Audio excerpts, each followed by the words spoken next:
listeners and readers of AwardsWatch.com. This is the Awards Watch Podcast, episode 171. I am your executive editor, Ryan McQuade, joined today by our editor-in-chief, Erik Anderson. Hello. And our AEW contributor, Dan Bayer. Achtung. Oh, goodness. Man, we're going to be talking about a lot today because in the last week, there's just been violence. Violence, I say, in the awards. In the last 24 hours. Last 24 hours. The last Chaos 2 hours. reigns. I can say that we're exhausted, but at least we didn't go from the DGA to the BAFTAs in like 5 hours or whatever. Bless you, Guillermo del Toro. Bless you, the Daniels, Todd Field, Martin McDonough, Guillermo del Toro, not Spielberg. McDonough was already there. He was not a DGA. Oh, was he not a DGA? He Wow. had DGA and was already. He was like, peace. That was smart. Well, he lives there too. He's not going to go fly over there for that award or whatnot. He knows better. We're going to talk about the DGA winners, the BAFTA winners. We're going to do a little SAG predicting, and we've got some listener questions. We're going to go back and forth. Yeah, man, we got a lot of listener questions after today because I'm sure there was a lot of stuff that happened. So last night, the DGA Awards were presented in Los Angeles. It was a 3-hour. If you're not on the West Coast, you're going to stay up until the crack of dawn to find out this winner. And it went to the Daniels for Everything Everywhere All at Once, which was kind of right, Erik. The group consensus, I think, by everybody on the night started switching from Spielberg to the Daniels on the day of by a lot of people. I mean, I think mostly, I mean, anybody that was kind of being reasonable about it, but there were still so many people that were really just like Spielberg pilled and were convinced that he was going to be able to win. And I don't know, it wasn't really paying much attention to his DGA history. And it's not like he's Viola Davis at SAG or anything. You know what I mean? I mean, he wasn't even like runner-up for me. No, that would who would have been your runner-up? McDonough? Field. Oh, okay. It was McDonough, but I'm now at the time of the moment you were thinking it was Field as the runner-up. If there was going to be, but I just felt really safe with the Daniels. Yeah. Dan, did you have the Daniels winning this poll? I did not make an official prediction for DGA, but in my head it ended up being the Daniels, Spielberg, or Kaczynski. Okay. Just because of the audience of DGA. It's a lot of TV directors, a lot of like not so artsy fartsy people in that guild. And I thought like the background of Kaczynski, like getting to finally direct a massive blockbuster, that's a narrative that they like, and plus everyone likes that movie. And the Daniels too, coming from the really small community of music video directors, and I thought that was also a good narrative for this particular group. And Spielberg is Spielberg, and I figured that if he was going to win somewhere before he won the Oscar, it would have been DGA. Well, it would have been the last place that did not happen. Yeah, it was the last place he could win it too, because he wasn't nominated at BAFTA. Yeah, which is like this season. This is now, I think, like this is now definitely the second season in a row where we have had the one film that everyone thought was going to be the front runner end up potentially pulling a donut. Well, I mean, the Fabelman's performance at BAFTA, and especially Spielberg's not even getting into the long list of 8 men, should have been clue enough to realize that he was done. Yeah. But we all saw last night everybody just kind of go crazy over this. It was I'm telling you, if you lived in a vacuum on Twitter for the last 24 hours, you get the summation of every single emotion from every single possible maybe pundit or fan of the award season, because from that win last night at DGA, it felt like it felt very like when like Carey Mulligan was the Promising Young Woman train, like this is how it's all going to sweep and this is how it's all going to be, and just wait for tomorrow morning. I read a lot of tweets that are like, just wait for tomorrow with BAFTA, it's going to keep going. And then BAFTA said, you know what? Remember, we're BAFTA and we do our own thing. And I thought it was a wild day at BAFTA because the film that led the nominations, surprisingly, led in the wins because All Quiet on the Western Front won 7 BAFTAs, which I was like, Eric and Dan, as we were seeing him in real time, I'm like, oh, okay, another one for All Quiet. Oh, yeah, one now. And then when you see the press release of DJ 7 wins, it was like, holy hell, that is a lot of wins, including best film, best director, best adapted screenplay, cinematography, score, sound, and in international feature, if I'm not mistaken.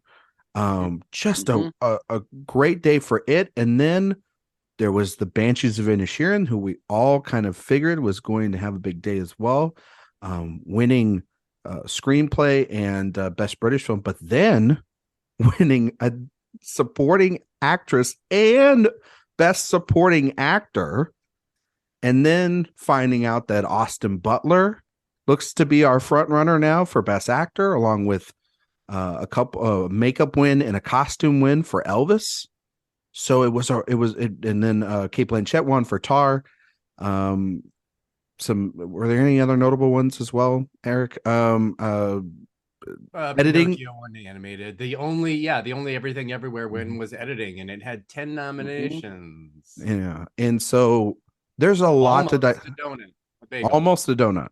And so I think there's a lot of ways to go at this. So Dan, I'm going to start with you. Just your reaction to these winners, seeing this list, seeing it in real time, because obviously we haven't. I mean, like the some of the speeches are online, some of them are edited down.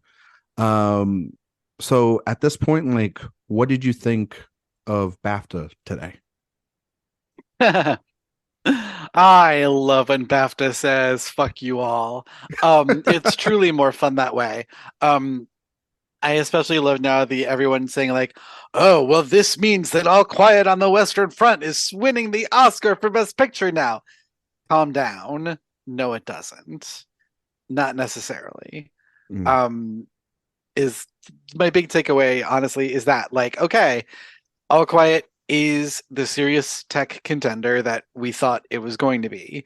And we now need SAG to potentially clear things up in at least 2 of the acting categories. And other than that, I think that the BAFTA has made this race more interesting. Yeah, I think they really did. I mean, there's a lot of chatter already online about how it's BAFTA so white because I believe every single winner was white. Yeah. There wasn't a single person of color that won. I mean, it was ever thus at BAFTA. But also, too, I will point out these were a lot of great winners, a lot of surprise winners. Semi-surprise. I don't think anything was a complete surprise. I think the overall dominance of some films, and I think like I know that the betting favorites looked like it was switching to a Brendan Gleeson win. So when Barry Keoghan won, I was surprised about that. I wasn't surprised about Condon. But at the same token, though, I mean, like you start looking at all of them, and they're not. I mean, Carrie Condon's great in that film. Barry Keoghan is incredible. Clip of the 2 of them together by the river has gone around all of social media. I mean, like, and that's the thing. Like, Oscars scene. People have been sending that clip around saying, "Oh my God, Barry Keoghan," but she's just as good in that clip as he is. And she has the memorable line. Makes all the sense in the world. Yeah. Of "you're all feckin' boring." You know what I mean? Like which is her Oscar clip. You know what I mean? So, and then the screenplay win. It feels like it is if you want to say it's still a 2-person race, which I think it is, between Everything Everywhere All at Once and Banshees of Inisherin and screenplay. It's clearly 1A. Right now, the Banshees of Inisherin in that category. But Erik, I mean, you look through all this. You're the one who writes all of our wonderful Oscar pieces over at AwardsWatch.com. And you have your predictions and everything. But there was, I think you just redid your predictions, or you were doing a bunch of stuff. and everything. And so what did you think of today? And, being that you've done this longer than any of us, boss. Oh my God. I thought it was great from many standpoints. One, because it was such a huge win for Netflix, and they kind of did the thing which they've needed to do for many years now, and that is, rather than chase that Best Picture win and put the movie in front of everybody that they think and want to win, All Quiet had a relatively low-key debut at TIFF. It was popular and well liked, but it was not given a party like Glass Onion, or anything like Bardo or White Noise God or anything like that. So it was able to develop all of the BAFTA nominations and wins it got today, the Oscar nominations it got. It really was able to build that in the most organic way that at least a Netflix film can possibly do that, which I think is fantastic. Yeah. What's even more fascinating, though, is that to everybody's eye, this is or was between Banshees and Everything Everywhere. So All Quiet kind of coming in there and changing that was not like, it wasn't even a very BAFTA thing to do, because it wasn't looked at as a top two. It wasn't like 1917 versus Parasite or Shape of Water versus Three Billboards. This was a totally unique and original pick in that sense. And I looked back and back and back at the BAFTA, the last time a BAFTA Best Film winner was able to get in without PGA, Golden Globe, SAG, Critics' Choice, any Precursor The top 80s, level. 90s. And it was 1986. It was Jean de Florette. And I was just shocked and impressed because that is very different than what we're used to seeing from almost any awards body. This was not a rubber stamping. No. And I think you hit the nail right on the head, where we have for years talked about Netflix. God, we have talked about Netflix, and they are wonderful people over there. But we have talked about the fact that this Academy and these voters have felt that as if they are being forced to film down their throat. And it feels like, they have a clear film from the get-go. That's their movie. They're not going to go off of it. They're going to stay with it. There's some changes maybe throughout the season, but they've got one that's always a high contender. Going into the season, this was probably like 5 or 6 or 7 on their priority lists, depending on who you talk to. And after TIFF, I mean, they maybe moved up into the top 4. And then as things started happening, there was little things here and there. But it's once again like this movie feels very organic in its wins. It doesn't feel like they're traditional sort of like Power of the Dog coming in here and getting like, what was it, 13, 12 nominations, Roma, Irishman, Marriage Story. Like for this to come in and win, I think I'm not saying that it's going to win Best Picture, but I'm saying this is a shock, because a couple weeks ago, I don't think a lot of people, I mean, we saw the nomination was like, oh, cool, it'll probably do well in the text, and then we'll just move on, and it'll be Banshees and Everything Everywhere all at once, like you're saying, Erik. But it winning this, I don't know how much stock you can take into it, because it's not at SAG, it's not at PGA. It wasn't at DGA, which now makes it even crazier that he won director today. And we'll talk about that here in a second. It makes it even crazier that he didn't get in over Oslin top 5 lineup. Yeah, exactly. And so I think that this is, if you look at it, if it does have a repeat, if we have like what happened in 2020, where there is a repeat essentially, and it carries over and wins like screenplay, score, sound, cinematography, which are all very plausible for this film. Where does it place on a preferential ballot is a good question. Yeah, I mean, I'm gonna have my new predictions up this Friday just before DGA and SAG. Mm-hmm. And it's definitely going to be up higher, but I do think that there's a very good chance that it's going to usurp Tom Cruise and Top Gun and the tech categories that everybody's kind of been counting on it winning. Mm-hmm. Obviously, it can't win editing because it didn't get in there, which is, again, one of those like, how did it miss? Mm-hmm. But I think it could end up with the most Oscars. It could end up with 5 without winning, Best Picture, which we see.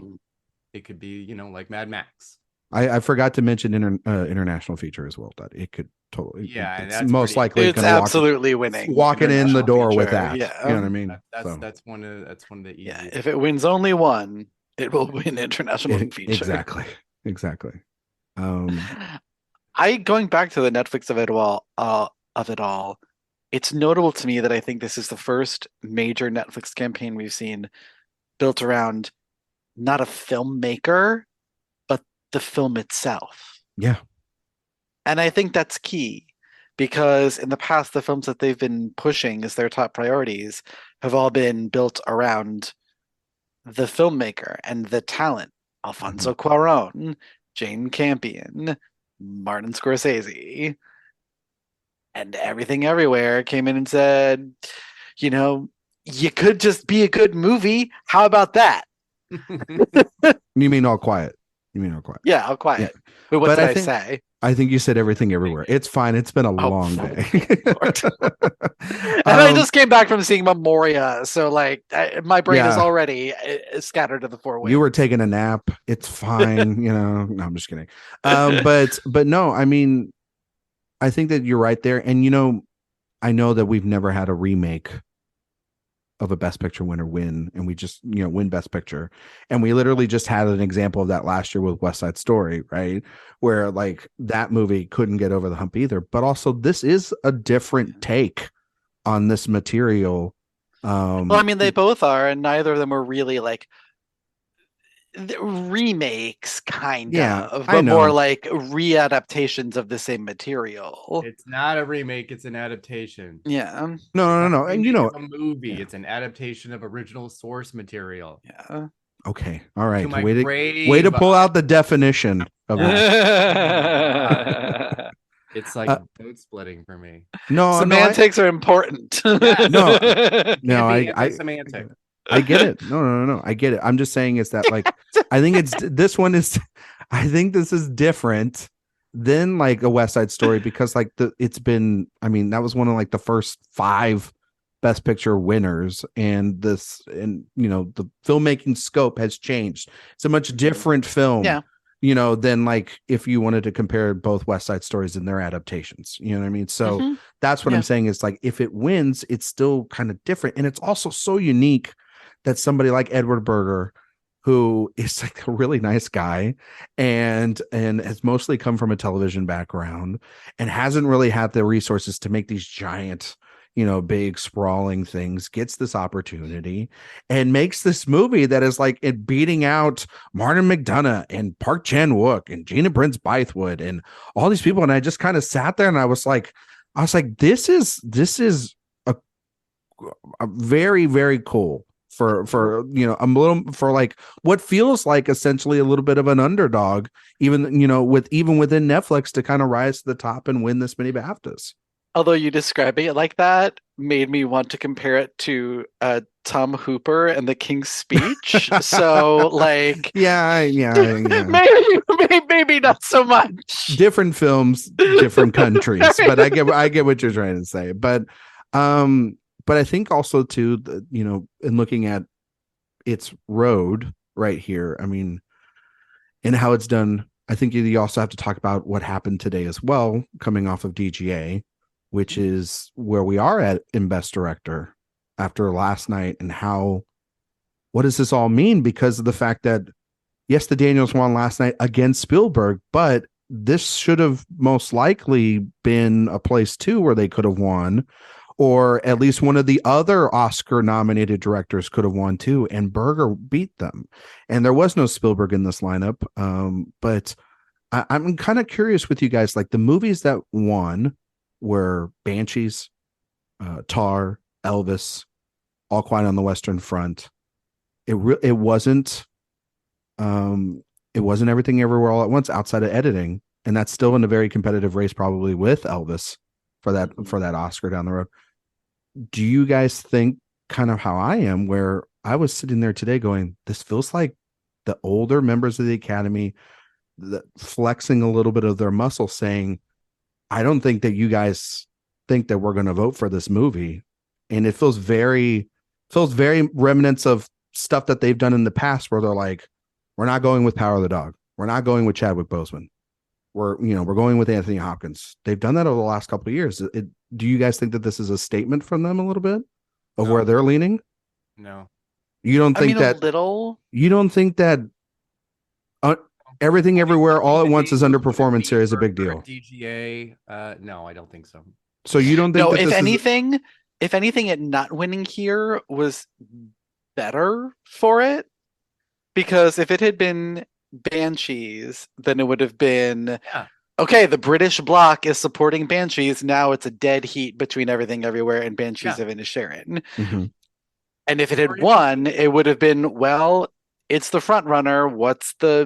And no one likes a front runner. Mm-hmm. Now it's a front runner without a clear, obvious number two. The number two could be Banshees, which has all the acting nominations to go along with some text and a director nomination. Now All Quiet has to overcome the fact that it has both no acting nominations and no director and no best editing. Mm-hmm. Like we can't even make it analogous to Mad Max Fury Road because George Miller was nominated for director. Mm-hmm. We can't even make it similar to Coda. No. Yeah. Because Coda had an acting win. Yeah. Yeah. No, for sure. We're in uncharted territory in that, which is great because every year we should be. Yeah. It's exciting. But also too, clearly from this block, which is a very significant block of the Academy that carries over their votes from time to time. And there's been kind of this feeling that I've had where, and Sophia, who's not here today, but I'm going to shout her out because she was talking to me about this. What if there is a little bit of behind the scenes stuff, kind of like with Chadwick, with Everything Everywhere All at Once, where people don't want to say that they're not going to vote for this film, that it might be lower on preferential ballots than give it credit for? I mean, of all those films today, if you did it and you took those ones that they liked a lot, that they awarded a lot, Everything Everywhere All at Once would fall in like a 5 or 6 range in terms of love and support from that group, and enough people from there, plus maybe factions of other people that don't like it. No one, I think, is still strong at this point. I think that there's a lot still left to be played. It's not. I don't understand the comparison to Boseman and everything. Because at that time, everyone, clear the same voting system. It is. They changed it again in that time period. It's not. What I'm saying is that they see the winners of this BAFTA group, just like they saw Anthony Hopkins win, and it gives them the excuse to say, okay. It gives them permission. It gives them permission to say, you know what? I don't have to just hive think the way that Everything Everywhere All at Once has done this entire season so far. And I don't have to do what Critics' Choice is, which I give it like 5 on the night and it'd be like the sweeper and it'd be the most rewarded. I can vote for what I like. And the older members of the Academy are most likely not going to vote for Everything Everywhere All at Once over this. And I that's a lot of. I think that is a false claim. The old people don't like Everything Everywhere. I think that is what people say when they want to create a story or an argument or a conflict. But I don't find it accurate or true. I mean, we've seen it play out again and again. It keeps winning. The only time it hasn't so far, in a big way, is at BAFTA. And I don't think that that's about the But this is with actual I don't Oscar think voters. it's about. Yeah, but I don't think that its underperformance as a BAFTA winner is due to the like older block. I think it's more of that the narrative of Everything Everywhere All at Once is a very American narrative, That's fair. specifically an Asian American narrative, but at any rate, an American narrative. And the people who are going to relate most to it are Americans, Asian Americans, people from other non-English speaking countries. It's a very,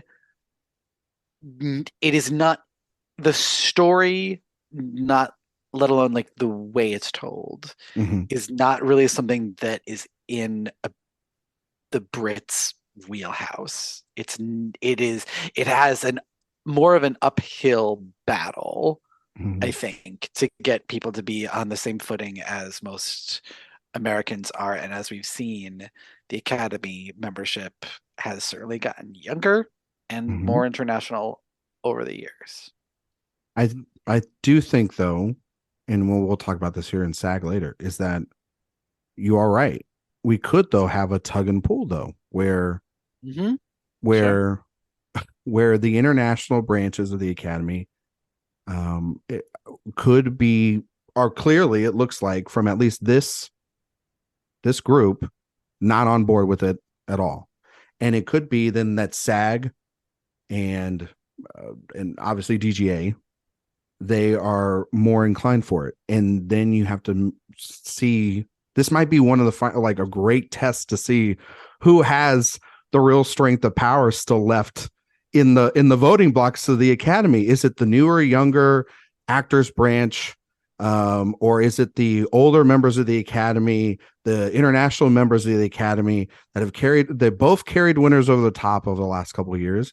And it'd be really interesting to see it kind of play out like this with these films that are left, because I don't think Banshees is still out of it yet. I think that, I think it could still play well. I mean, it still walked away with 4 today, which is like, it's not 7, but it played really well. It won screenplay. It won 2 acting prizes, which is huge. And the voting is still open for SAG, so there's still potential for and PGA. That's something that we definitely need to talk about, and that is the timing of all of these things. BAFTA happening before SAG and while SAG and PGA winner voting is going on right now. That's interesting to me, especially when you look at our main 4 precursors all went somewhere different. Fabelmans and Banshees won Globe. Everything Everywhere won Critics' Choice. All Quiet won BAFTA. That is an extremely beautifully open race. There is no clear number one or stamped narrative. We love a year without a sweeper. Yeah. And to your point a minute ago, Ryan, this is kind of where things were a few years ago, like when Frances McDormand won, because that Best Actress race was completely up in the air because a different person won every single thing. And that was really unusual. Or Vanessa Kirby. And I guess. And, yes, that between that and Hopkins, those 2 wins did kind of give us those likely leanings. But it's BAFTA is a really tough thing because the last 2 years have been the upheaval of voting structures and everything has been so wild. They're not perfect, but I do think that they're telling a story ever since they started changing it. They've had impacts. It's shown throughout the last couple of years, and they're members of the Academy at the end of the day that are in there that are voting. And I agree with you, Erik, because of the fact that people, I hate saying this, but people are lazy and they see headlines. They see that Banshees and All Quiet does really well. They see Everything Everywhere All at Once, didn't win that much. People maybe are swayed. I don't know how much these will factor into the final votes. I think the 24th is when SAG voting ends. So I don't know how the percentage of the amount of people, still haven't voted yet. But if there are people that still haven't, and they're on the fence about what do I vote for, then and then maybe they didn't like Everything Everywhere All at Once, but everyone's saying that that's going to win. You know what I mean? Like that permission that Dan and I were talking about, it leaves it open. And then PGA, I mean, good Lord, anything I think could win that damn thing. I mean, the way that it's kind of wide open. I mean, I've heard the theories about Top Gun and then, oh my God. And then also too, people need to stop.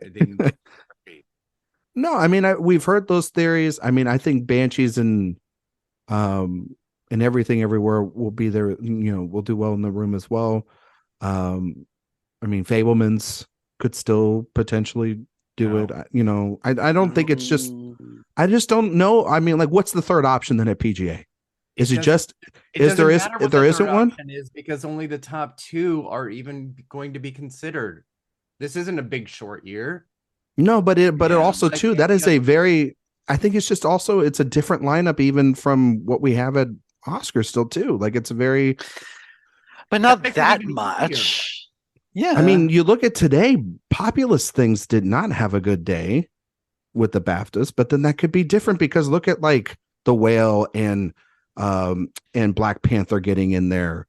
And stuff like that. Like that producer skill lineup looks like it is made to like scream, well, we wanted to award $1 billion moneymakers here. And that, you know what I mean? I'm not saying which is why Everything Everywhere is going to win because it splits the difference perfectly. It was a blockbuster hit indie. It does exactly what the PGA loves. It's true. To me such an easy winner there. Yeah. An easy winner. So if it does, in a week's time, if we are coming back here on the show, which we will, and we're going to talk about PGA and we're going to talk about SAG winners then, and Everything Everywhere All at Once wins those, and I think then it's clear, right? Yeah. But if it doesn't, or does it have to win both to be clear? No. Does it have to just win PGA? Or SAG? I think it does need to be a PGA winner to really to secure it. But what is it? What if it's not? What if it's let's say it. What if it is like one of the other two films? If it's not Banshees or it's not Everything Everywhere, it's one of the 8 other films. And what if it doesn't matter? It only matters if it's not Everything Everywhere and it's Banshees instead. That's different. Anything else doesn't matter. Top Gun winning doesn't matter. Fabelman's winning doesn't matter. It's not. Okay. I don't think for a moment that if we keep going down the split, no, it wouldn't matter. If somehow Fabelman's won both PGA and SAG, then like maybe. What if that's not happening? That would be really exceptional and weird and for that to happen, especially with Williams not getting in SAG. So again, you can just start chipping away at all the reasons why things won't happen. No, I mean, no, I'm just playing devil's advocate and here.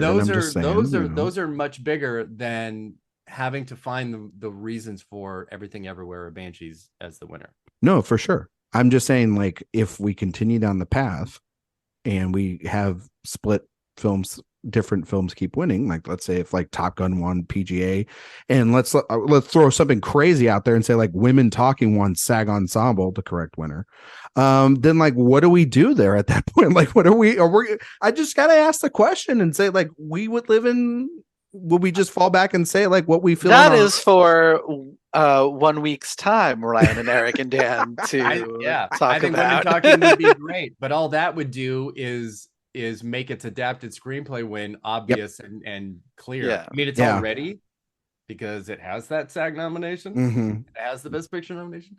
But if it were to win that, there wouldn't be anything standing in its way, and I think you would be pretty. I am a very stubborn person. Well, no shit. Shit. Even I wouldn't be able to stick to any kind of guns that were not, Women Talking in that category. Yeah. But if it's anything other than Banshees or Everything Everywhere for PGA, I don't think it matters. Okay. All right. unless it's in conjunction with SAG, like Dan said. Yeah. Which, Okay. Fableman's winning both would be so absolutely batshit at this point. But then would that even matter? We have to ask that question. Interesting. It would be very Yeah, then you would really have to consider. Well, then does that mean that I mean, what was the last film that had Golden Globe, PGA, and SAG Ensemble only? But all at the same time. I mean, having all of those, that would be wild. And then you have to start thinking, what's its second win? Because it's not just gonna win one. Exactly. And then you're like, and then it was like one of our questions. Break it down. No, you got to break. No, totally. Because then one of our questions was from Lights Camera, and they asked, where do you have Steven Spielberg ranked for best director right now? And I'm like, 3, 4? I have him 4 now. I have 4. You have him 2 still, Dan? I still have him second. Okay. I think Dan, maybe you're more right. I have. Because then it's like, who's the person above him, right? Yeah, it's just Daniels. Yeah, because like I can't put McDonough above him. They would have won today. I 100% can. Can you? That back long list, absolutely. Mm-hmm. Todd Field and McDonough have gotten everything. Spielberg again. Look at his history. Yeah. When he's won, it's a sweeping win. Yeah, it's not a nail biter. So he's not even a number 2 for me. He's so out of it. It's true. I have him 3, and I have McDonough over him, but maybe that's just also me being like, I'll put Field at 4 just to temper my own personal thing with the film. But because I don't want to put my favorites above things, but I just think also too, like, I can't see people going like, if you just said vote for either Steven Spielberg or Todd Field, I feel like they would vote for Steven Spielberg. And I know that that's a weird thing to say, but I don't know. You mean if it was only between those two? Yeah, if it was only between them, I'd be like, but then again, you never know, Probably, sure. But so that's like the only thing in my head I can justify it. But I don't think he's winning. I think it's at this point, I think it's gonna be the Daniels. That goes into DGA. I mean, like, they won that, and the fact that McDonough or Field couldn't win BAFTA was I think a feather in the cap. But then it's but all the Oscar nominees lost to someone who isn't, so it's a wash. Yeah, so it's like nobody lost to each other. Yeah, exactly. Nobody. It's not like it was like hey, Steven Spielberg won on a write-in, some random thing, or Ruben Östlund,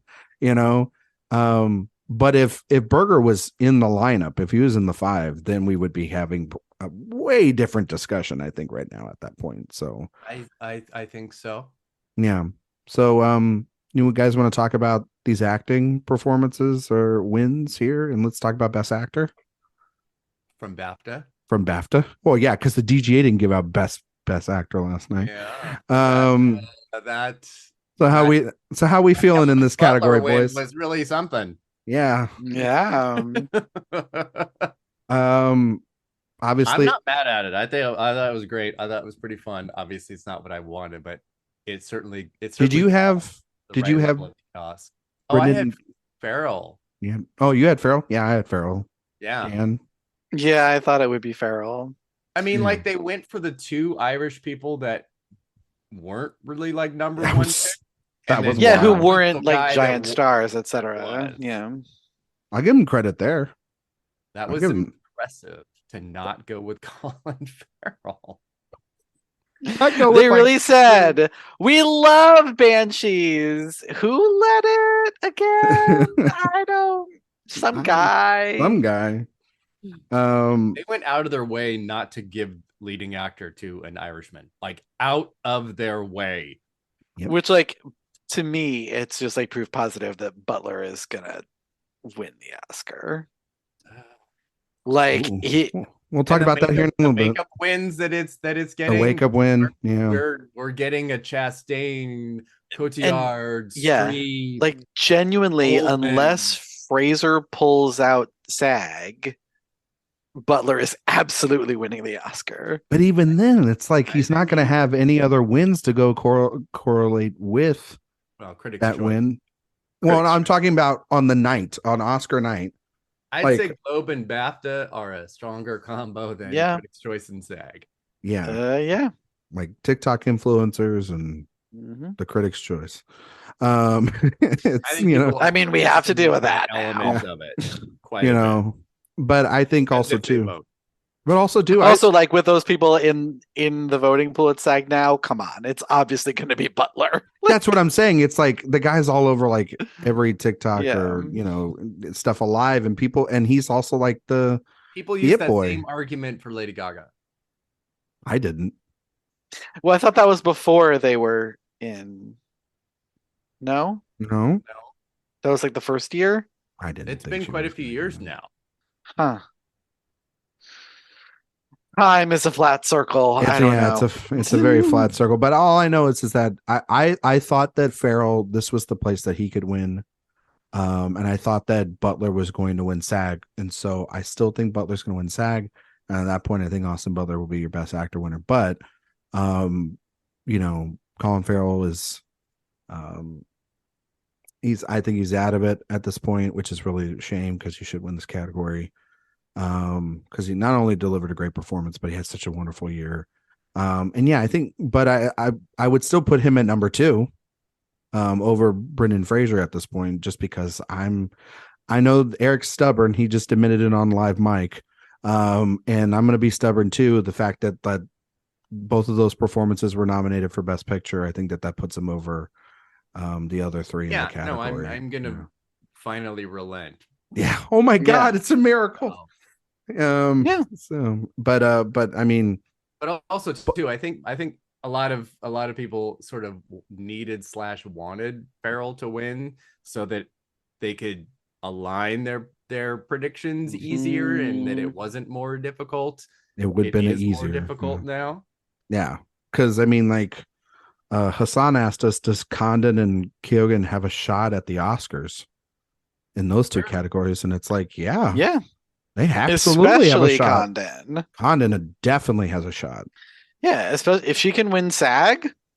Absolutely. Even if she doesn't win SAG, she's gonna have like the sneaky sort of like. Yeah. I mean, she could be that lone supporting actress winner if it doesn't win screenplay. If Banshees were to lose screenplay to Everything Everywhere because Everything Everywhere is winning Best Picture, and yes, we could be looking at that supporting actress only win from their movie stat to continue. Or but obviously, as we know, Angela Bassett covers that as well. Yeah, she does. But also too, if Banshees then starts, like if it wins PGA or SAG or both, and it pulls into the frontrunner status, then you have supporting actress, screenplay, and picture. That's a pretty good combo. That's been a winning combo. It's not been supporting actress, but it's been a support or like an Oscar. One screenplay, one acting, Best Picture. Bingo. That's the recipe to win. You know what I mean? So, and Barry, I mean, probably not, but I thought he was 3 going into today. I was shocked. That was the one I sat there and went, wow, I can't believe they went with him over. That was because that was our sweeper. We all thought that Key was going to be the sweeper, and the only one left. And Gleason is basically a co-lead of his movie. There's also the veteran. You know what I mean? And you think that if they were going to award also maybe Farrell based off of the wins, that they were going to award him. They've been paired together throughout this entire last, they've been paired together the whole time. For however you feel about the BAFTA wins, it was really interesting and inspiring. Yeah. It was great. I mean, like when Carey Mulligan was announced as the Best Supporting Actress winner, what a moment. I swear to God, it was actually her Phantom BAFTA win for Promising Young Woman. Yes! I was gonna say this is how Carey Mulligan can still win the Oscar. I was dusting off the train tickets for that year too. It was really weird. It was like Phantom indeed, Dan. Indeed. The way they edited that into the bad. Really, we're not gonna win any Oscars. No. Even she was like, what? But the Catherine Kate situation, Kathy Bates situation. But then also too, actress went to Kate Blanchett. I think it's pretty confident. I think she's gonna win the Oscar at this point. SAG, and then I think she's gonna win SAG, and I think she will be the sweeper of the year, which is so weird. Well, she'll be also the only.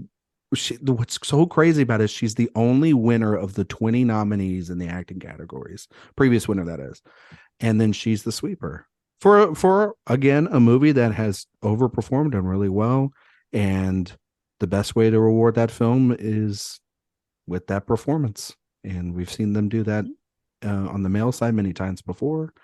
They've even done it on the female side plenty of times before. It's she's also playing a fake real person. So exactly. So it fits the biopic narrative.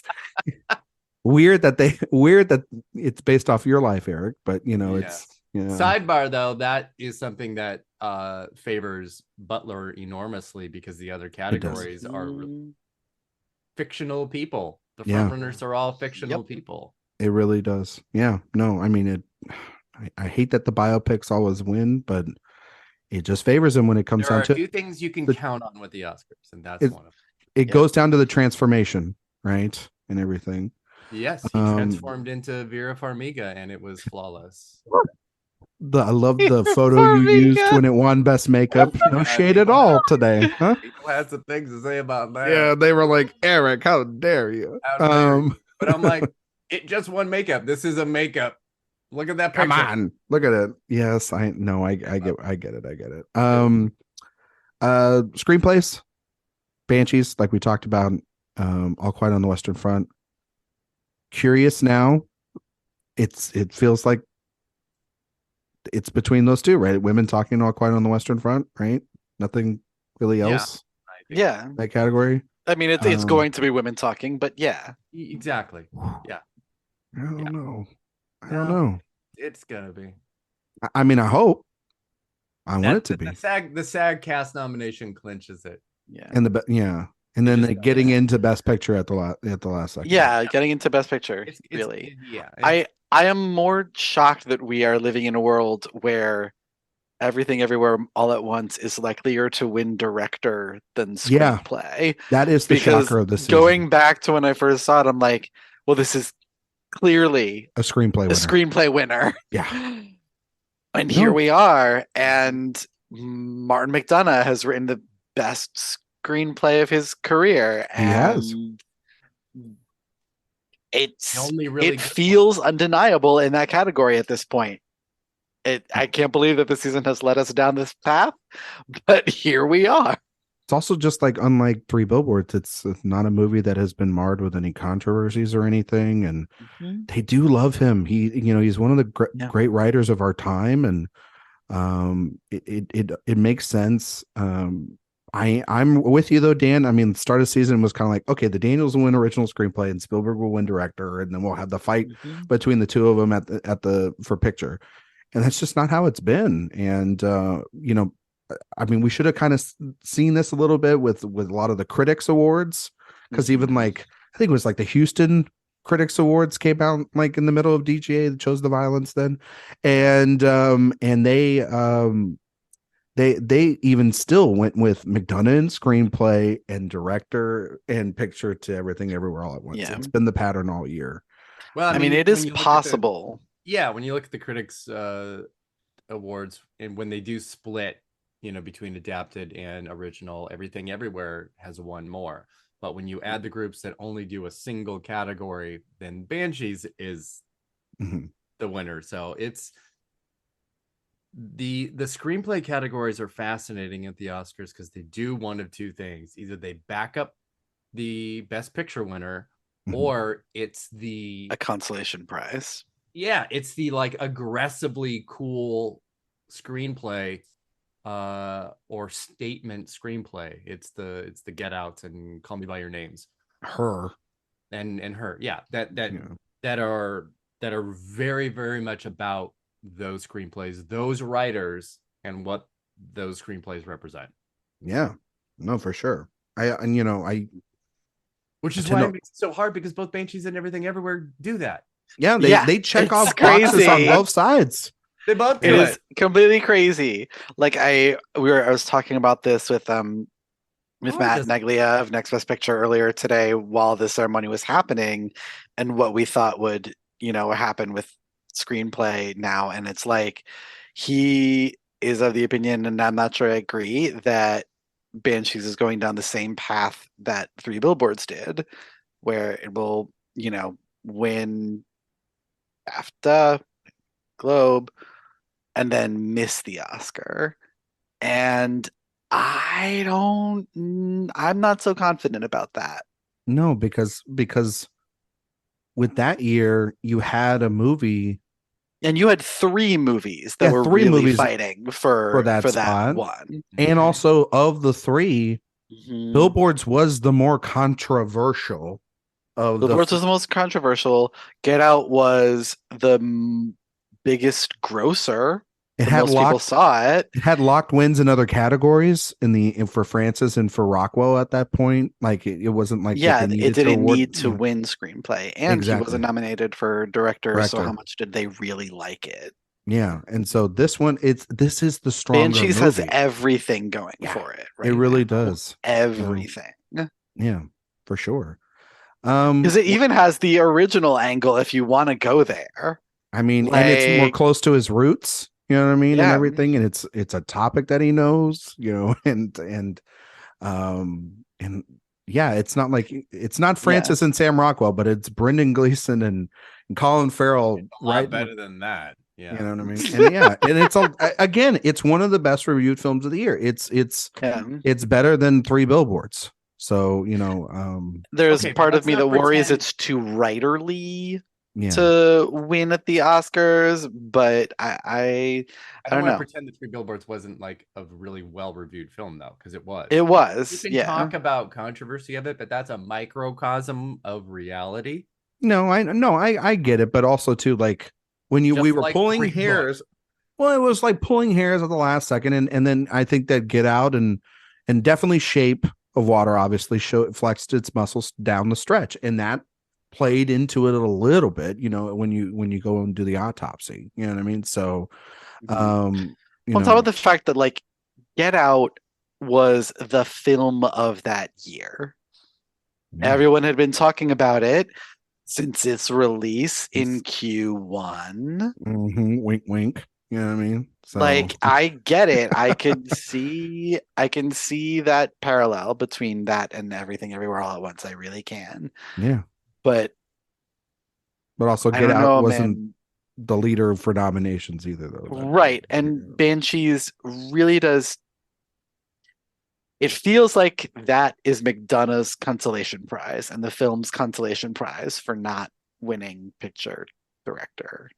Yeah, because then the Daniels can win director, and then it wins picture, and then we just and then we're just sitting here and we're just making nothing on this podcast. So all right. Hey, speak for yourself. Speak for yourself. I want to do some predictions for unless you guys got anything else on BAFTA you want to mention real quick. Erik, do you got anything? No. I think it did obviously continue front runner status for Pinocchio in animated. Yep.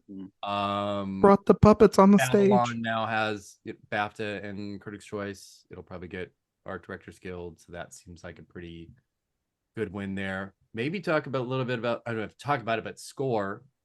That was a bit of a shocker. That goes with the All Quiet stuff and beating out. That looks pretty reasonable. Yeah. And then, I do think now we have real races between Top Gun and All Quiet in certain categories, because each of them missed very crucial things at the Oscars. Top Gun missed cinematography. All Quiet missed editing.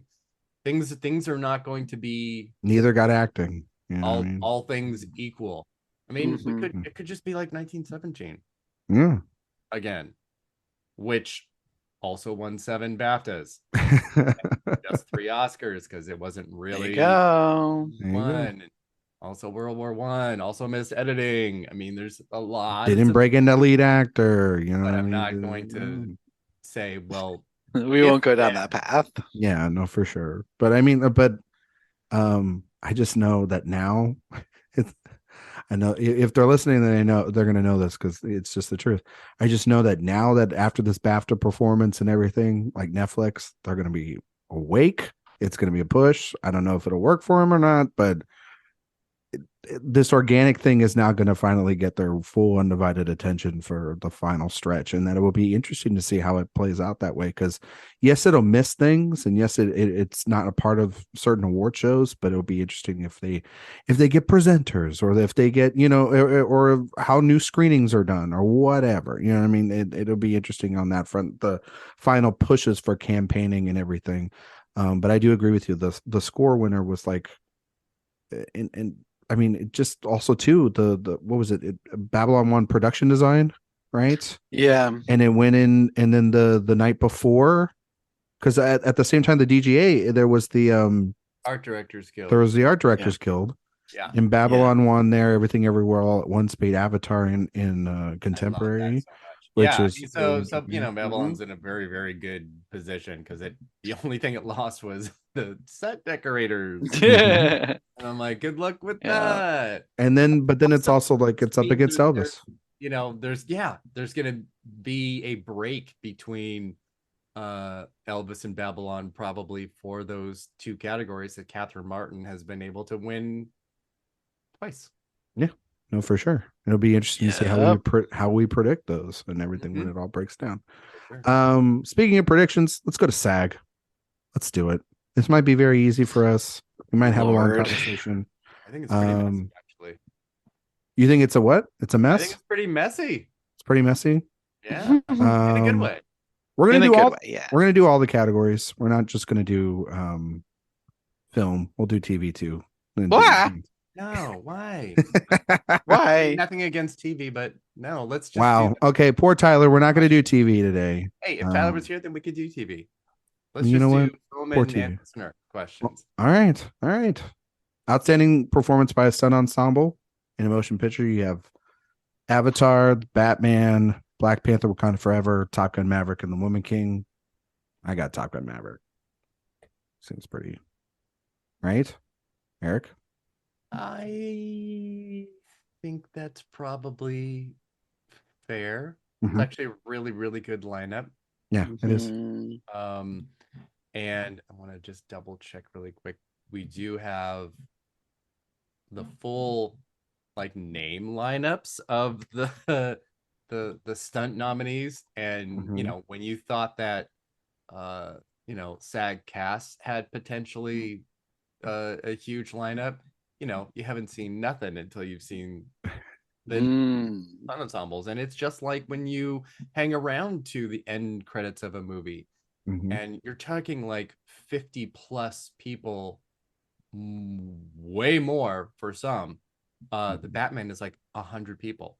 Black Panther insane is more than that. Top Gun and Woman King probably have the least. Top Gun has the fewest, I think.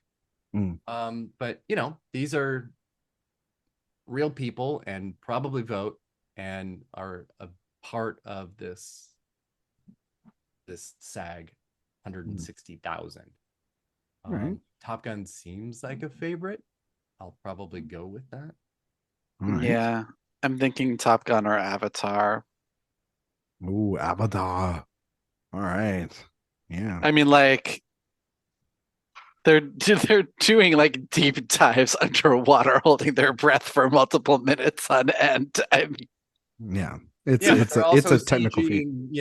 Half of right, exactly. So who knows? Yeah, it's Kate Winslet's face. What is this? Okay. Outstanding performance by a female actor in a supporting role. You have Angela Bassett for Black Panther, Wakanda Forever. On Chow for The Whale, Carrie Condon, The Banshees of Inisherin, Jamie Lee Curtis, and Stephanie Hsu for Everything Everywhere All at Once. Dan, does BAFTA carry over, or is it Bassett? I want BAFTA to carry over. No pun intended. Yeah, but I have a strong sneaking suspicion that it is in actuality going to be Angela Bassett. Okay. Erik? Well, this is an interesting thing because of our, 4 main precursors. The 2 non-industries are first and the industry ones are later. And we often make the argument that, well, Globes and Critics' Choice don't really matter because they're not voters. Once we get SAG and BAFTA, then it matters because they're voters. And yes, of course, to a certain extent, that is true. It doesn't always justify, the putting your foot down on why somebody's going to win. I think this is much more up in the air than we think that it's going to be. Bassett feels like a SAG winner in the traditional sense of veteran, hasn't won. This is our time to be able to do it because her Oscar nomination came before the SAG Awards were even around. Like by a year. So this is a great chance for that. Same time, Banshees has 5 nominations. No movie has ever gotten that many and gone home empty-handed. Yeah. So it's really between them unless Jamie Lee Curtis has veteran status.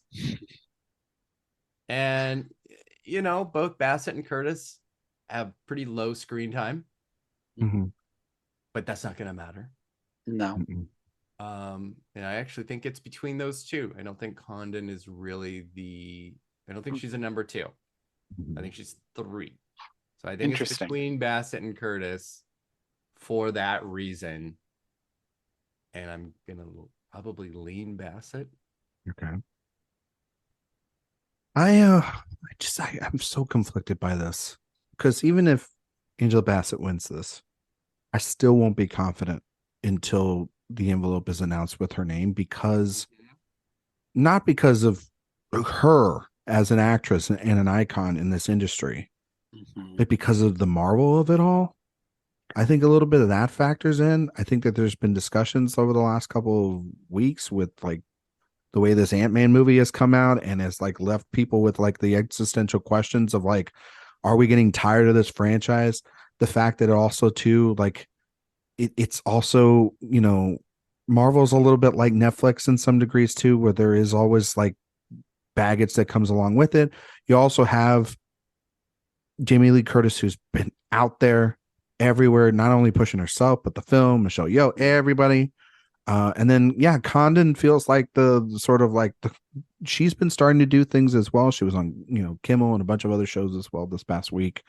And the thing about it is too, her winning BAFTA does help her from the standpoint of if people haven't seen the film or need to go back and rewatch it or see her clips to just get refreshed with her performance, it could be something that is the last thing in their mind, as well as also too, people, if they're just going to go off of what won over at BAFTA and just kind of copy and paste, because people are lazy like that sometimes. She's the BAFTA winner, and the voting is still 5 days. It would be one thing if this was like a day or two after, you know what I mean? Like, you know what I'm saying? Like if it was just one day, a bunch of stragglers, you still have 5 days. You know what I mean? And but I don't think she's going to win. I'm going to go with Bassett. I'm not confident. Again, I'm not confident in that prediction, but yeah, but SAG at least has such a huge, long voting period, unlike the Oscars, which is 5 days. SAG's voting period is a whole month, so people could have already voted.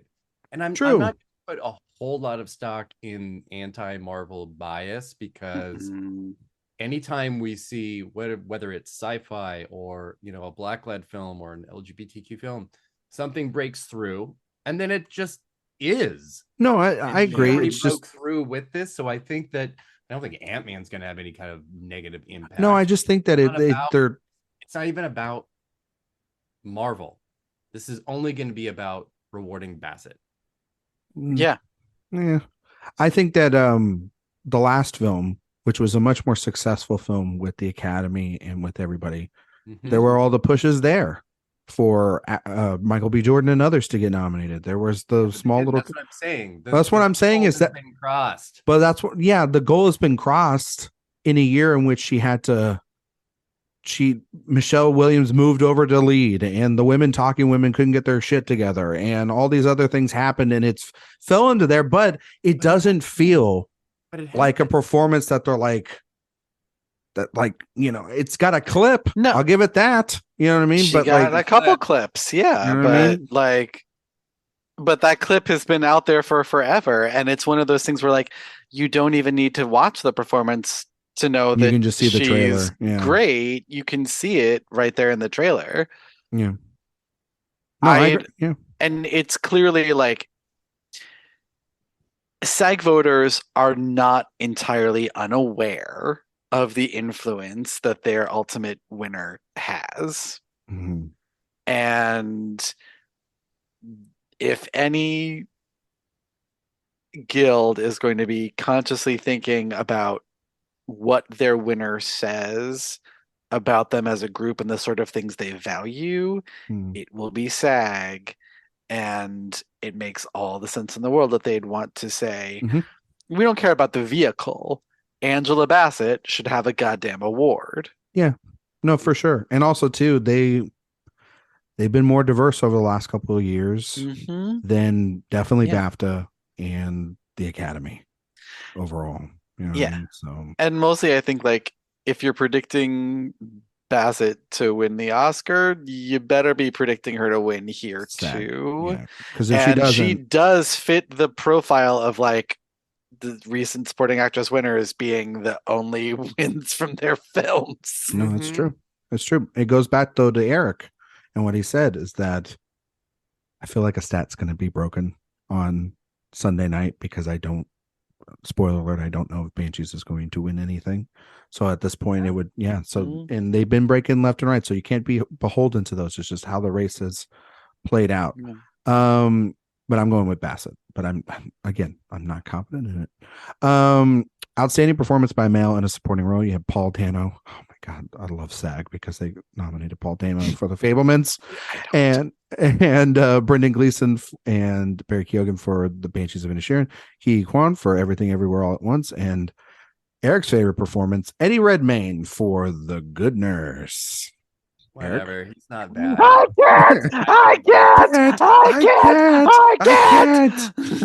think he's fine. Eddie, what do you think I of can't wait for that Oscar. I can't wait for that clip at SAG. I really hope they show it. Clips, and they're definitely going to play that. Wait, I can't wait. I can't wait for like his like Willem Dafoe Globes reaction of like like his eyes wide open and just like, oh my God. Or Kate Blanchett and Kate Blanchett with her Elizabeth. The golden golden age. Yeah. It's absolutely going to be that. It's so good. I love it so much. This should really be Kwan's, even though obviously the BAFTA should have been as well, and that was a surprising loss. It was not as surprising to me because like the love for him is very Hollywood based. But also it was surprising who beat him, I think, Dan. I think that was more the thing. Yeah. That's I expected both Kwan and Blanchett to be the two that run the entire season and they win everything. So that was a bit of a surprise, but I would definitely be more shocked if he loses this. Yeah, no, for sure. I would be shocked too. I have him winning. I think that BAFTA was a fluke, and it's very much like I'm gonna say one, and Erik's gonna get mad. It's like a Jake Gyllenhaal and Brokeback Mountain situation, you know, where it's like it's just the BAFTA and that's it. That's rude. You keep his name out of your goddamn mouth, Ryan McQuade. Sorry, it was the only one I thought of. Literally behind me on the wall right now. That's not the only time you'd like him literally behind you. It's weird that your son sleeps with that over his bed. He's got taste. Jake was here before he was, so. Well, I mean, is there another kind of correlation like that with BAFTA and SAG? I'm not trying to dig in the Jake knife. That was the first one that came to my head, that Clooney was still winning that Oscar even though BAFTA went differently, right?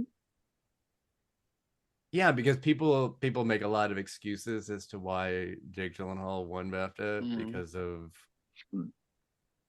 other things. But you know, don't need to go into that. We don't. Okay, all right. So we're all on key. I I think Yeah. so. Yeah. All right. Outstanding performance by a male actor in a leading role: Austin Butler for Elvis, Colin Farrell for The Banshees of Inisherin, Brendan Fraser, The Whale, Bill Nye Living, and Dan's favorite film of the year, Adam Sandler for Hustle. I'm sorry, I just He's good in it. he's good. He's good in that. He's fine. Adam Sandler. So Dan, Yeah. who's is Butler? It's Butler. I want to be stubborn and say no. All the love for Brendan Fraser is finally going to make its appearance here, but I can't. If any group was always going to go for Butler, it's SAG. Yeah. Eric? I don't know. Oh, here we go. Okay. No. This is why we're here.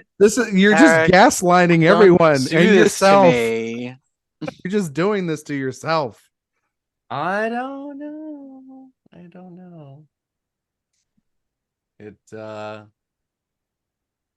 I think Fraser's still very competitive here. Competitive, yes, but is he winning? I don't know. I'm not sure. Eric, make it Eric, make a goddamn prediction, woman. Good Lord.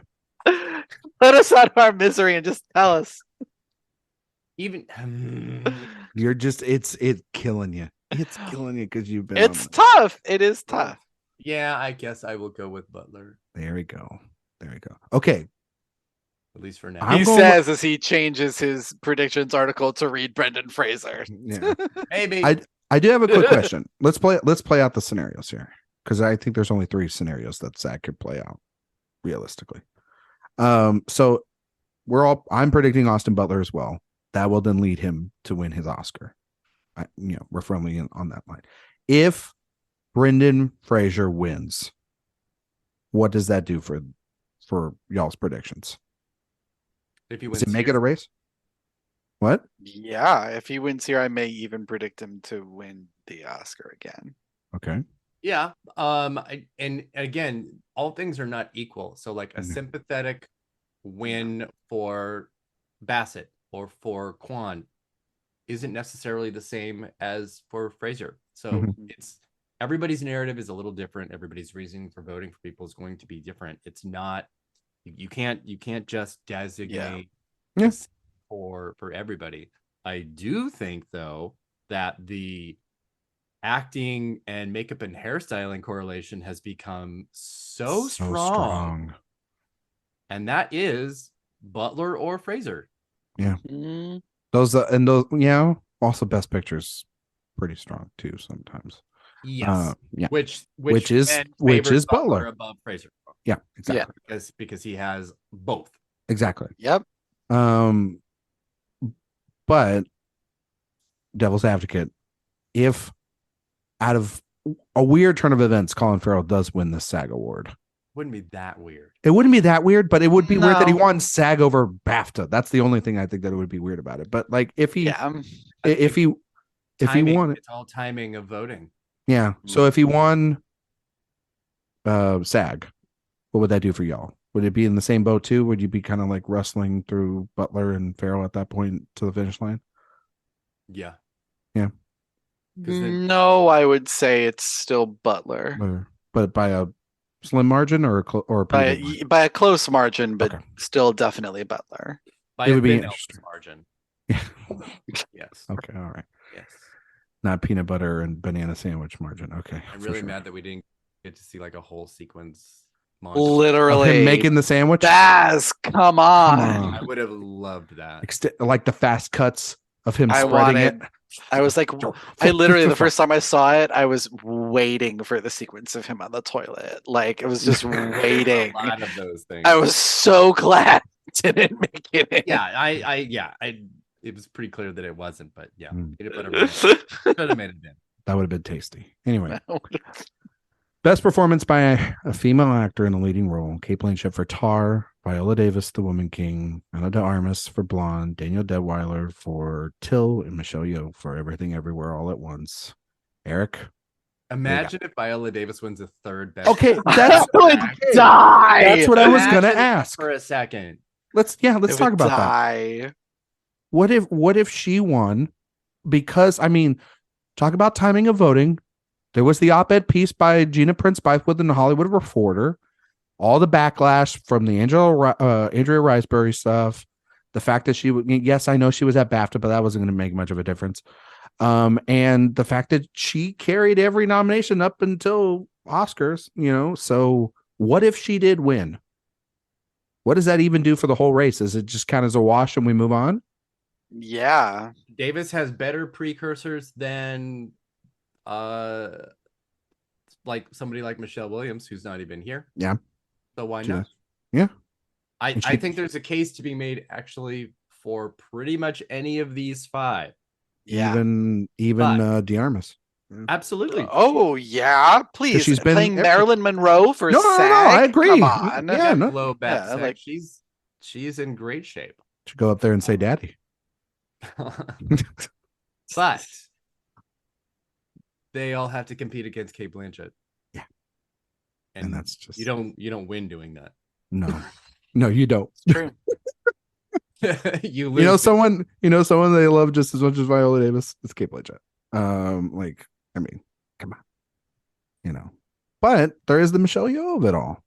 The film is very strong. This is where I'm coming down and say, like, I don't know that I feel good enough about this to actually predict it yet. Okay.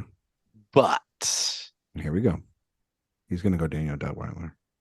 No. Okay. No, I'm just gonna hurt your heart again. This isn't. No, I have given up on that. I have made my pleas out there to everyone in SAG to vote for her. It's a small film with a big heart, and only X number of them need to vote for it to make it happen. I thought that was the whale. Erik. You're bad. Bad. But anyway, Everything Everywhere All at Once is their second favorite film this year after Banshees of Inisherin. No, it got the same amount of nominations, didn't it? Oh, right. Yeah, it got the same. Yeah. They both So have they're 5. tied They for both their favorite. doubled up. Yeah. Yeah. You're right. They did. So someone's losing somewhere. Yeah. Someone's losing somewhere.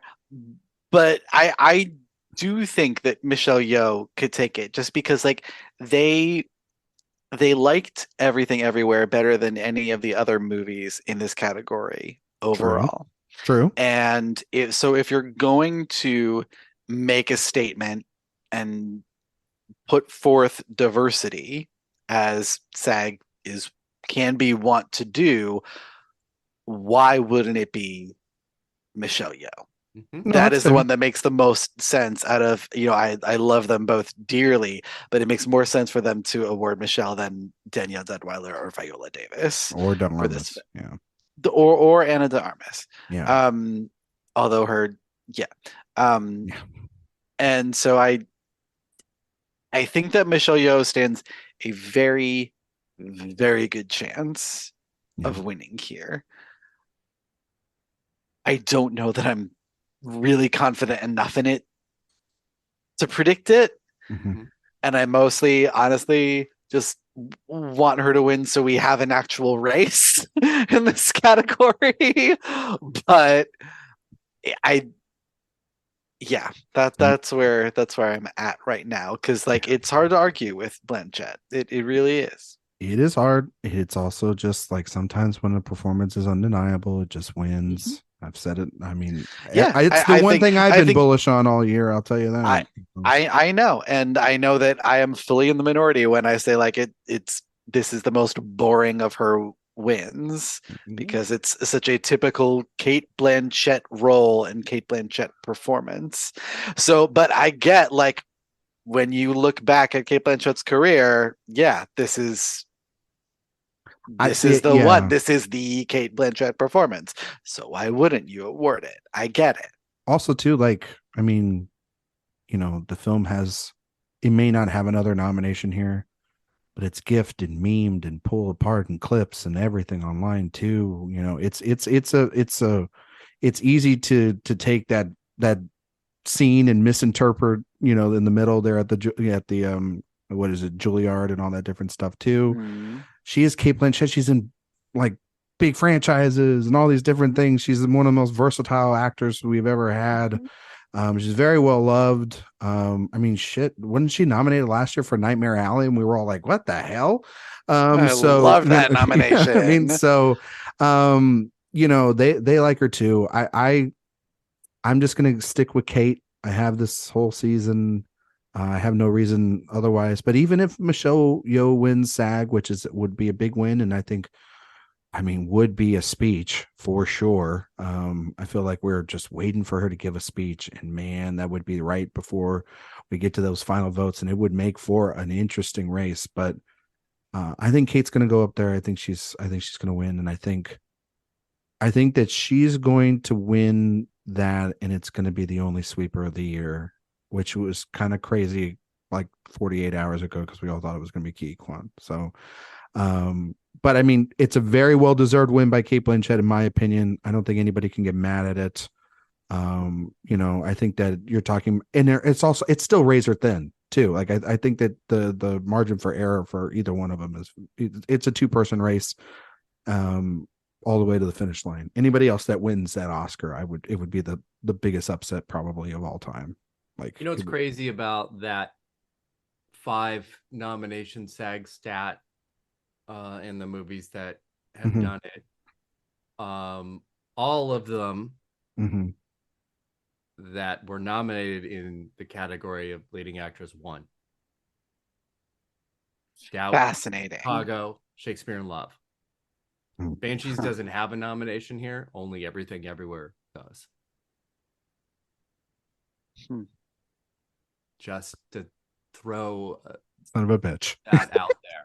Very, very interesting. Yes, it is very interesting. And 2 of them, I don't know that it. 2 of them obviously went on, to be in the Best Picture winner. Only one of them won the Oscar. Yeah. But when you look at the breakdown of those, because we can't count. Also, both of them had this same. There's only 3 movies running. that we're talking about. Yeah. So 3 of them won leading actress. Interesting. Although, like, 2 Very of them interesting. had the same person running their campaigns. Very, very interesting. Yeah. You know what? You're doing it, aren't you? You're moving over to. I'm gonna switch to Michelle Yeoh. Yeah, I'm gonna do it. Ryan. I'm doing it. I'm gonna go to Michelle Yeoh. I'm gonna switch. God damn it. That's it. Yeah. It goes against my better judgment. And if I'm gonna blame anyone, I'm gonna blame Erik for it. Go ahead, because I'll tell you, that's like 20 years ago now, and they're all 3 also Weinstein. So I know. It's a stupid stat. Well, it's gonna get broken. Is it a stat or is it an interesting factoid? It's probably a factoid. But also too, I think Michelle can win this. Stat because it's 3 for 3. Yeah. I think fair, it's happened every time. I mean, Dan, I think also but too, they're all so long ago. Yes. Yeah, that's the thing, is time. Everything is different. Time, you control it with this hand. I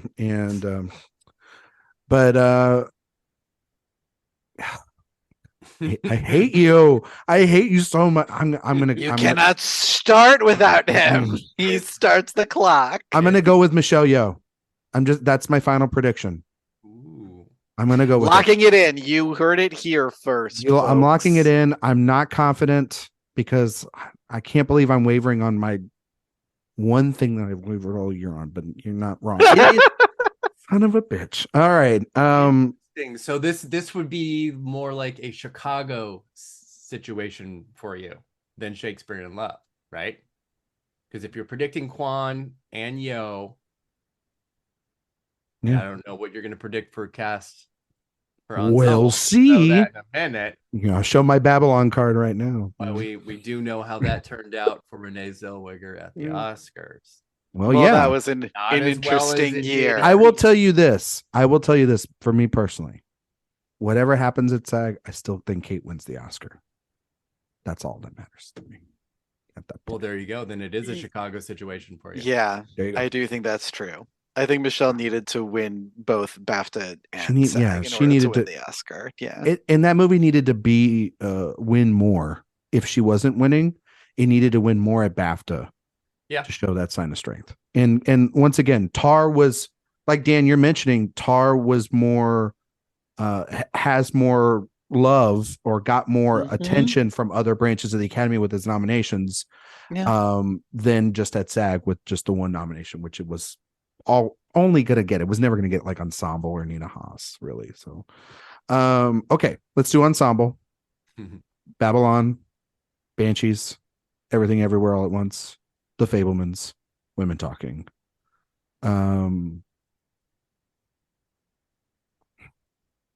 Look, obviously it's Babylon. We can all go home. We all agree. Okay, thank It's you. the most everyone, for universally tuning loved in. film of the year. Yep, everybody loves it. No one's ever said a bad thing about Babylon. Period. End of story. Write it in the history books. You know what I mean? No, that's like the clear one. It's not.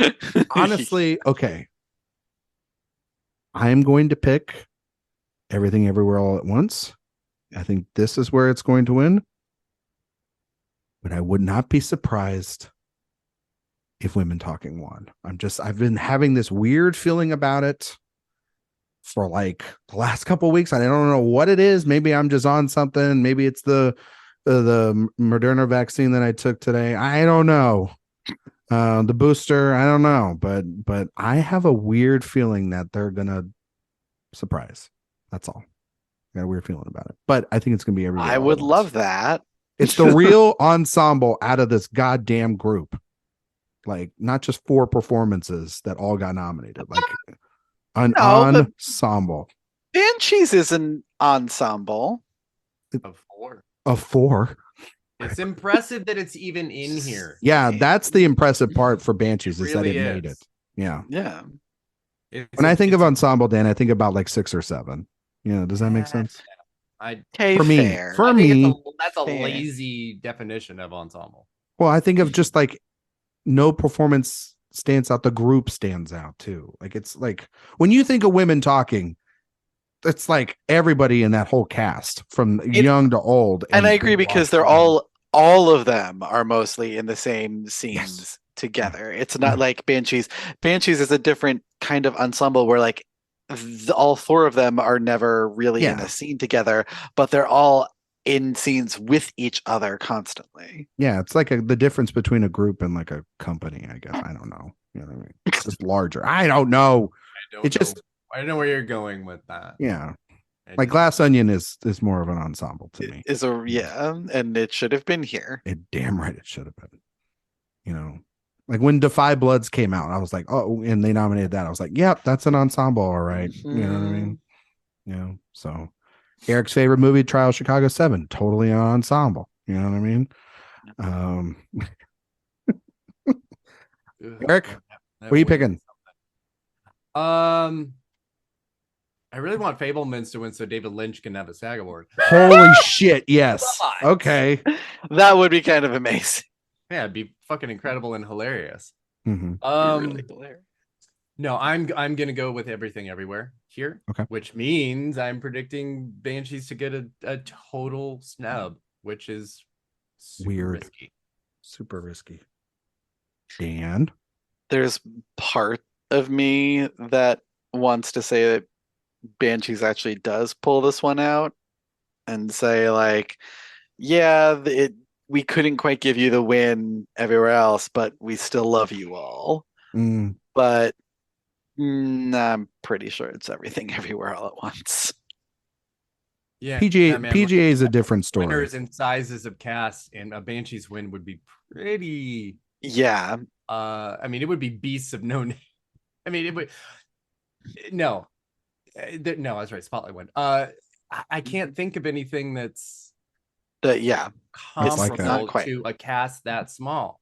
Mm-hmm. Yeah, that's why I'm not ultimately predicting it.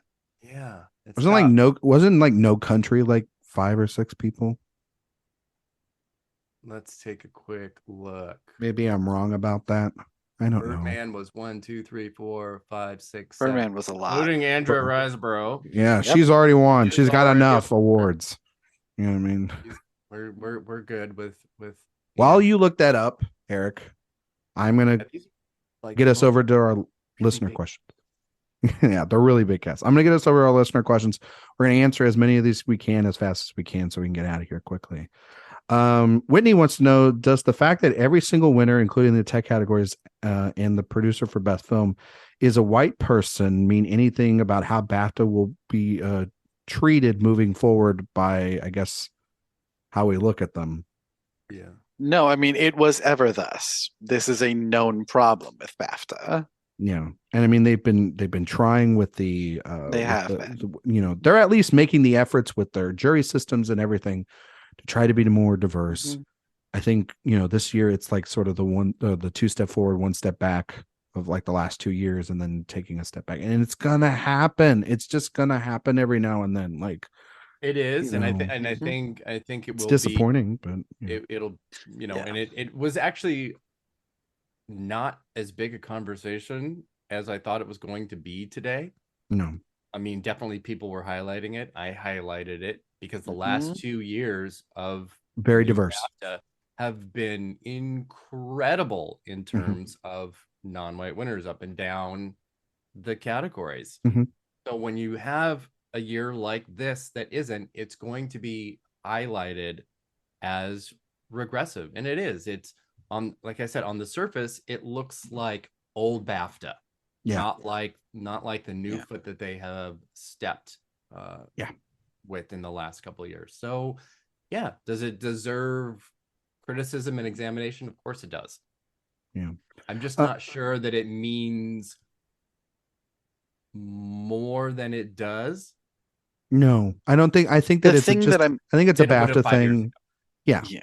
Yeah. Well, I I don't mean, think, Oscar nominees were also more white this year than they have been in certain categories. yeah, I mean, I'm wondering if like that wonderful surge of diversity, as you mentioned, from the past couple of years, was because we were in quote unquote pandemic years and the offerings were seen as less than well, also too, usual.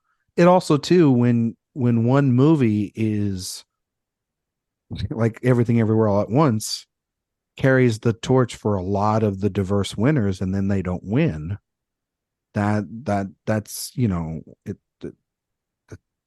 that's a problem. In the nominations, but then it's also less like it's how it happens sometimes. Like upsets happen. There were upsets. There were wins that didn't happen. Sweeps that are happening too.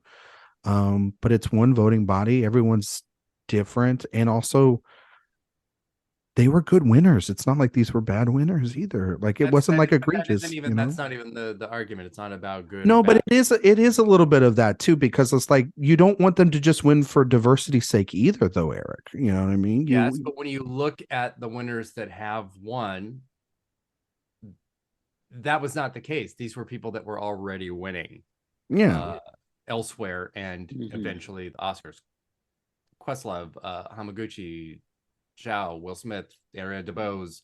Yeah, and those, and there weren't the options a lot of that for this year. These were already front runners in their category. Mhm. That's why somebody like Kwan losing stands out. Yeah, seemingly he was the front runner. So losing still is. Yeah, but I mean, even for BAFTA, so losing feels bigger.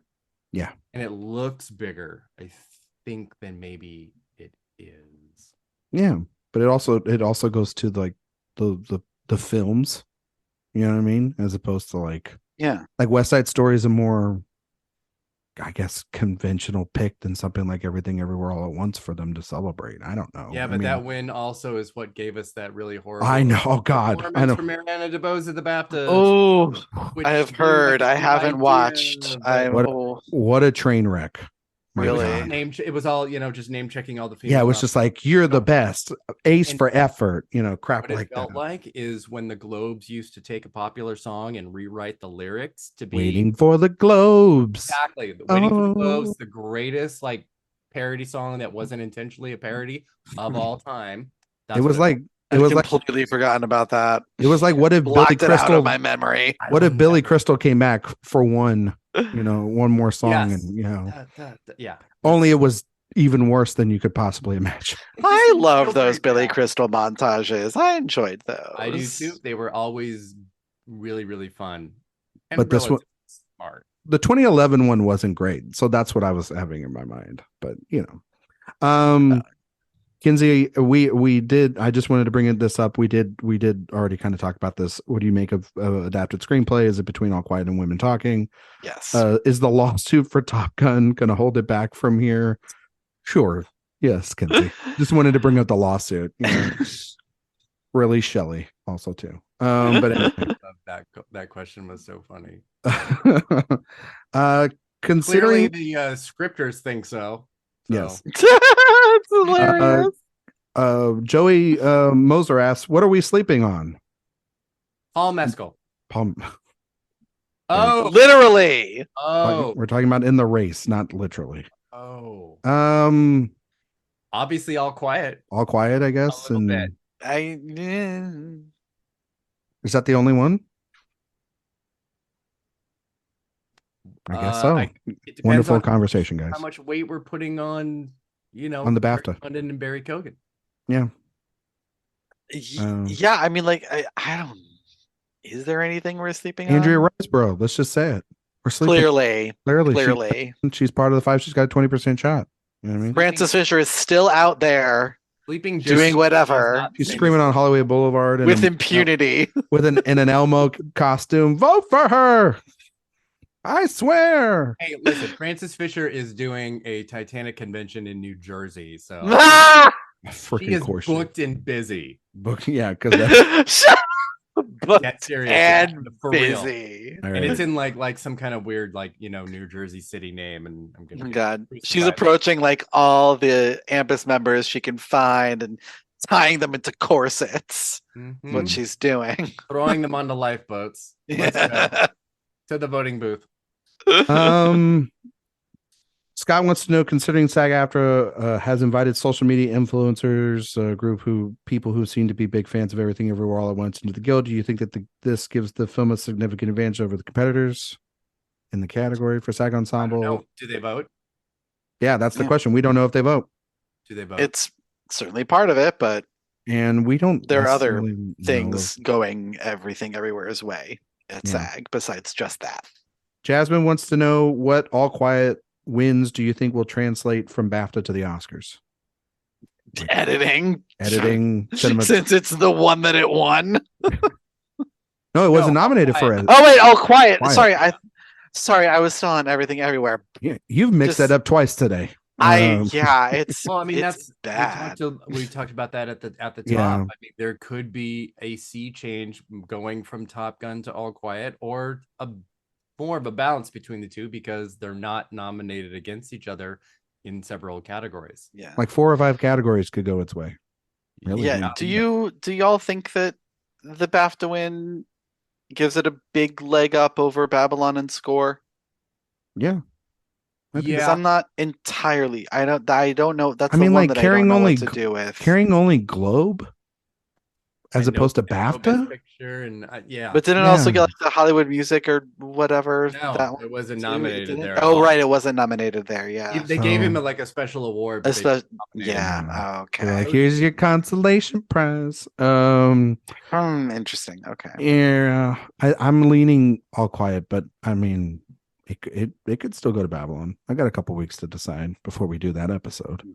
Last question, John. Hi all. If BAFTA shows Everything Everywhere All at Once might be 3rd or even 4th behind Elvis with their voting body in a plurality vote, could that show weakness for Everything Everywhere moving forward with AMPUS in the preferential ballot? I mean, maybe. Okay, I need to read that question again because my comprehension of it is So, like, if not phrased perfectly, but if Everything Everywhere All at Once is like based off of the wins and the shine of support for it is like 3rd or 4th from the BAFTA voters there, does that because seem it's like just a plurality vote? Because it's just plurality? Yeah. How do you think that will translate on a preferential system with those same voters going forward with AMPUS? Clearly better. That's the You whole think so? point of, okay. Yeah, that's the whole point of No, but like Yeah. preferential ballot being different than a simple favorite. But how would that be better if like they have that movie in like fourth or fifth spot? Those voters, he's talking about those voters specifically. If it's in 4 or 5, you don't know. You don't know that. You only know what won. So it's not the same voting system. So how? Yeah, and the fact that like just because it did not win in a lot of categories doesn't mean that it was necessarily third or fourth for a picture, because it could have been the runner-up in all those categories. Like, yeah, I just think that he's meaning because of the wins and like there were 3 or 4 films that had more wins than. But that's the thing. Like when it's a win on a plurality vote, it's hard to extrapolate anything from that. Well, every other besides Best Picture, everything is plurality. So yeah, like, I get it. I understand what you mean. What he's saying. I get that in terms of like, I guess maybe other things, but in terms of Best Picture, it's an entirely different scenario, which is why we love PGA so much. Yeah, I have a quick question, and this is the last one, and then we'll get out of here. Does Everything Everywhere All at Once need to win on the first or second round? Like if we get longer and longer into the rounds, does that hurt or help its chances? Yeah, but we're only going to probably get like 3 rounds. Yeah, I was gonna say, like, does it need to win on the first? Does it need to win on the first one? No, I think it needs to get very close on the first one. Okay. I don't think anything won on the first, so nothing will ever win on the first. Yeah, we're not in not with 10 nominees. I think maybe Parasite did, but not in the 10 nominees. I don't think so. No, not even then. No, I don't know about that. I think it'll take at least 3 or 4 rounds. Yeah, and that it's going to be close. Benefits, I think, in every way that benefits Everything Everywhere. I think so too. I think it benefits Banshees, but maybe that's just me. I think that movie's not going to be lower more than. I think that there are a lot of ballots that Everything Everywhere will be ranked lowly on. So but if Banshees, you look at the anti-butt plug crowd. Sure. But if you look at like the films that are nominated and you look at like one falling off each time, you have to look at what movies will likely have Everything Everywhere in a 2, 3, or 4 spot. Yeah. So like if you're voting for Avatar as your number 1, probably Everything Everywhere is probably going to be in your 2nd, 3rd, or 4th spot. If you vote for it's gonna get most of the Avatar votes. It'll probably get most of the Top Gun Maverick votes too, but I don't know if we'll get far enough to have those count. You know? I like where you're going with that, Dan. I get the Does the Triangle of Sadness votes go more towards like Banshees though? But also that assumes that people are, ordering and ranking based off their preferences. Yeah. And not off of like, I get where you're going with it. Yeah. Because that's what we do. That's what we're all of this is about. Yeah, we try to figure that out. Like where is movie A going to be ranked if this is your favorite movie? That totally. Erik, how much would you pay to see the numbers every year after when it's all said? I don't have any money. I'd have to do something much more degrading than that. Well, will you be willing to do it? Like if I will campaign for president of EMPIS on the sole platform of we will release the vote totals 10 years, 10, 20 years after the ceremony. Yeah. We're releasing vote totals from 1927. We can finally release the vote totals from 1939 because Olivia de Havilland finally gave up. Exactly. All right. On that wonderful note, that'll be the end of this show. Dan, can you tell everybody where we can find you and all your work on the internet? I most certainly cannot, but I will anyway. You can find me on Twitter at DanceandDan on Film. You can find me at Letterboxd and Post at DanceandDan, and you can find lots of writing and interviewing people here at AwardsWatch and also over at Next Best Picture. Still pushing the Post. Okay, it's a thing that exists, and I'm trying to get more like entertainment focused people there. I get Oh, you. I thought you were talking about the Meryl Streep movie. Okay, never mind. Lord knows the Academy didn't give it more attention than 2 nominations. Erik, Yes. where can we find you? You can find me at AwardsWatch.com and Twitter, Instagram, what other places? Ew, Tumblr even. Oh my God, you still have a Really? Facebook. Those are just like automatic posts though. So it's like if you read them on one, it's the same on the other. You're not on New content. Sorry. Letterbox? Letterbox too, yes. Yeah, you need to start pushing more stuff on You need that. to start logging. I don't do things. reviews. I just like do my like star. Yeah, just do your stars on there. But I keep forgetting. So yeah, I've like powered. Are you through all the forgetting? films Makes and sense. stuff, so I got to get those on there. Yeah, no, for sure. You can follow me on Twitter, Instagram, and Letterbox at Ryan McQuade 77. You can find my work here at Awards Watch, the playlist, and Session Film, a bunch of other places. Next week we're gonna record a little bit later in the week. I think we're gonna record on a Monday because I'll be out. But we'll talk Cocaine Bear. Who doesn't want to talk about Cocaine Bear? We'll talk Cocaine Bear, and we'll have the winners for PGA and SAG, and we'll talk a little bit about those. And then the next week after that is our final predictions.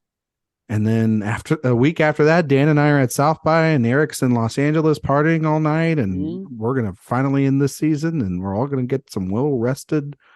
Time away rested. We're gonna get well rested and time away from this season, so then we can get into next season in like 5 months. That's what I mean. 2 months until con. What are you talking about? Well, that's fair, but also too, Dungeons and Dragons are premiering at South by Southwest, and that is going to be our next Best Picture winner, just like Everything Everywhere All at Once. So clearly, but thank you guys so much, and we will see you all next time.